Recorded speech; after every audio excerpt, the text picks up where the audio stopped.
When you hear the word angel, what comes to mind? Most of us imagine comforting guardians, radiant beings with gentle eyes and pure intent. They decorate our childhood books and stand atop our Christmas trees. But what if I told you that, buried in the secret texts and forbidden scrolls of history, are tales of angels so terrifying that even demons flinch at their presence? In the darkest corners of occult tradition, angels are not just messengers or defenders. They are architects of chaos, arbiters of destruction, and agents of cosmic upheaval. Tonight, we journey deep into the shadow spire, the golden halos and feathered wings to meet the 10 most dangerous angels ever whispered about in occult lore. Brace yourself. These are not stories for the faint of heart, but perhaps, by the end, you'll discover that the true terror is not the angels themselves but what they reveal about us. If you love mysterious legends and myths, don't forget to like and subscribe. Hit the bell so you don't miss any legends. Let's begin not with blood or fire, but with something far more insidious, the corruption of truth. Among the mysterious watchers from the Book of Enoch, there exists an entity whose gift to humanity wasn't war or seduction but the written word. At first glance, this sounds like a blessing. After all, what's more human than language? But this angel's true gift was the power to twist reality, to weaponize words, and to fracture society with a single lie written in ink. Think about the world today. How often are we caught in webs spun by misinformation? From ancient political propaganda to modern fake news, the ability to control narratives has always shaped destinies. In every era, regimes have feared writers more than warriors. Perhaps that fear is justified. In occult symbolism, this watcher becomes the very force that stands behind censorship, state propaganda, and the rewriting of history. It's the shadowy presence when words turn from revelation into manipulation. In the early 20th century, as authoritarian states rose across Europe, entire populations were controlled not by bullets, but by the distortion of language. Newspapers became instruments of confusion. Truth fractured. Friends became enemies. A single phrase could trigger a purge. The same dynamic persists in social media, in headlines, in the invisible algorithms shaping what we see and believe. When language becomes a weapon, reality itself becomes a battlefield. Imagine being caught in a world where nothing can be trusted, not even your own memories. That's the world this angel brings. The corruption is subtle, nearly invisible, but absolutely devastating. It is the slow poison in the water of truth. Why is this so dangerous? Because our minds crave certainty. When language is corrupted, certainty vanishes. We begin to doubt everything: our leaders, our friends, even ourselves. In the words of George Orwell, who controls the past controls the future. Who controls the present controls the past. That chilling idea is the fingerprint of this angel. The angel of corruption may never appear in ritual magic, but its presence is felt every time words are twisted to deceive. In the end, fire destroys bodies, but lies destroy civilizations. Next, we encounter Jophel, celebrated in some texts as the angel of wisdom, the patron of artists, the inspirer of enlightenment. But the oldest legends tell a darker story. Jophel's light is not gentle. It's a force that tears away comforting illusions, exposing a reality so vast, so indifferent, that most who see it are driven to despair. In psychology, there's a phenomenon known as existential crisis, when the comforting narratives we live by collapse, leaving us face to face with the raw chaos of existence. Jophel's story is the mythic version of this, enlightenment not as gentle guidance, but as a blinding, burning truth that shatters the mind.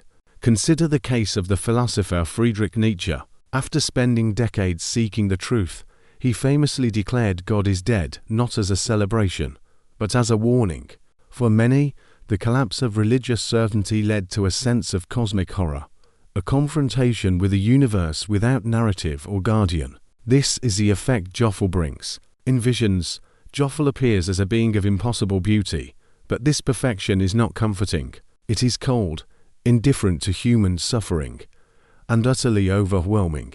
Like staring at the sun for too long, the mind cannot bear it. Sometimes, the search for truth is dangerous, Not every mind is ready for it. The collapse of comforting illusions is necessary for growth, but it comes at a terrible cost. Madness or wisdom Theo is no third path. Joffel is not a destroyer of life, but of the illusions that make life bearable. Those who meet his gaze must rebuild themselves from the Ashesa, be lost forever. Now we meet Raziel, the guardian of secrets. Legend says he wrote down all the knowledge of heaven in a single book, the Sefer Raziel, and gave it to Adam and Eve after their folly or gesture of compassion or defiance that changed humanity forever. Throughout history, forbidden knowledge has always been double-edged. The discovery of nuclear fission brought both clean energy and the atomic bomb. The secrets of genetics promise cures and ethical nightmares. Think of the scientist who discovers something so powerful it terrifies them. In 1945, J. Robert Oppenheimer watched the first atomic explosion and quoted, "I am become death, the destroyer of worlds." The forbidden book of Raziel, that moment in mythic form, knowledge that cannot be unlearned, with consequences no one can predict. Some say that to gaze into Raziel's book to risk losing yourself forever, as if your mind cracks under the weight of what you were never meant to know. Wisdom is dangerous. The soul that reaches too far is sometimes lost in the attempt. We are drawn to the forbiddens. Yet, boundaries exist for a reason. If you ask for ultimate truth, be prepared for what comes after. Some doors cannot be closed once opened. Raziel's legacy is both a warning and a promise. Seek knowledge, but respect its power or be consumed by it. Ozzel, or Azazel, is often blamed for arming humanity against the heavens. He taught humans to forge weapons and manipulate Desionos as gifts, but as temptations, giving us the means to shape our own destiny, for better or worse. Throughout time, technological leaps have brought both liberation and destruction. From the first bronze sword to the latest artificial intelligence, each new tool can be used to free or to enslave. Think of the Promethean scientists who gave humanity fire, or the myth of Pandora's box gifts that came with consequences. In ancient Israel, Azazel became the scapegoat sent into the desert, symbolizing sins cast away. But sin, like knowledge, cannot be truly exiled. Every rebellion, every revolution, every act of defiance echoes Ozzel's legacy. He's the spirit behind every moment when the oppressed seize forbidden's power and risk chaos for freedom. Freedom is intoxicating but dangerous. Knowledge without restraint can destroy as easily as it creates. Azazel's greatest lesson is not in the gift, but in the responsibility that comes with it. Azazel is not evil, he is the embodiment of consequence. What we do with power defines us, not the power itself. Uriel means light of God, but in the hidden texts, his light is a purified fire that destroys all that is false. Uriel doesn't guide day, he confronts, burning away every mask and story we use to shield ourselves from the unbearable truth. Imagine the moment you finally face a painful reality, the end of a relationship, the death of a dream. At first, you want to flee, but only by passing through that fire do you find clarity and growth. Consider the social reformers who shatter comfortable lies, whistleblowers, investigative journalists, activists. They bring light, but it is not always welcomed. Like Uriel, they force societies to face truths they'd rather ignore. Uriel's sword doesn't punish, it reveals. In the harshness of exposure, souls are tested not for worthiness, but for readiness. Can you withstand the fire, or will you be undone by it? Purification is always painful, but only in the fire do we become our true selves. Uriel is the harsh teacher we all need but few desire. Uriel's lesson is simple. What survives the fire is real. Everything else must burn away. Kamael, often misunderstood as an angel of compassion, is in fact the embodiment of judgment and violent correction. In Kabbalistic tradition, his force is what keeps the cosmos from collapsing into chaos. In nature, there are moments when only destruction can restore balance. Forest fires burn away the deadwood, clearing space for new growth. Without them, life chokes and stagnates. History is filled with moments where unchecked mercy led to corruption. The fall of empires, the rot of institutions are times when correction becomes necessary. Camael is the archetype of the surgeon who cuts to heal, the judge who condemns not from hate, but from necessity. Camael does not explain, does not ask for forgiveness. His force arrives like an earthquake on a lightning bolt, sudden, devastating, and absolutely necessary. Discipline is not cruelty. Wrath is not always evil. Sometimes, the most merciful act is to end what is rotten, to make room for a harmony's return. Camael reminds us, without judgment, there is no justice. Without discipline, love itself becomes chaos. Metatron is the highest of angels, the executor of divine will, not a gentle scribe, but a living embodiment of cosmic command. To meet Metatron is to encounter the machinery of fate itself. In modern terms, imagine facing a law so absolute, so unyielding, that it does not care for your story or excuses. The laws of physics, the inevitability of death, these are Metatron's domain. The Industrial Revolution, for example, replaced human mercy with mechanical precision. The assembly line, the bureaucracy systems that judge and process without emotion. Metatron is that idea at a cosmic scale.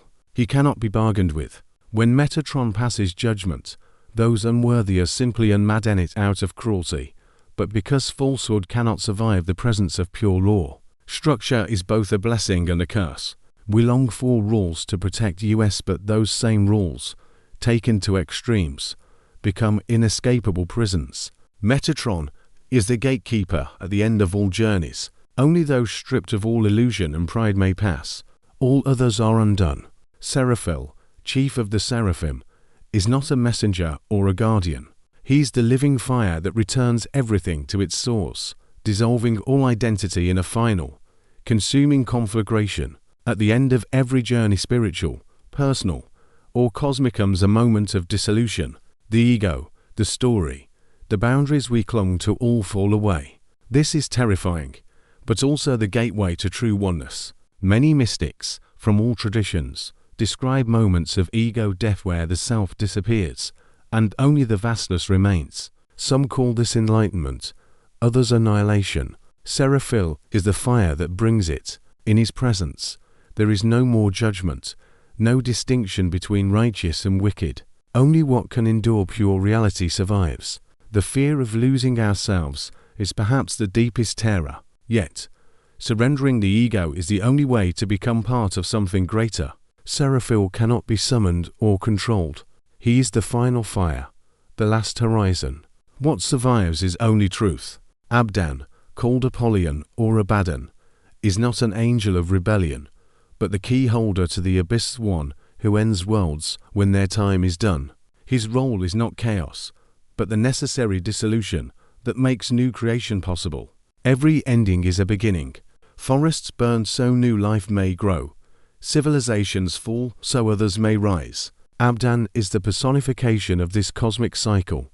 He is feared because his arrival means change is unavoidable. Think of the Black Death in medieval Europe.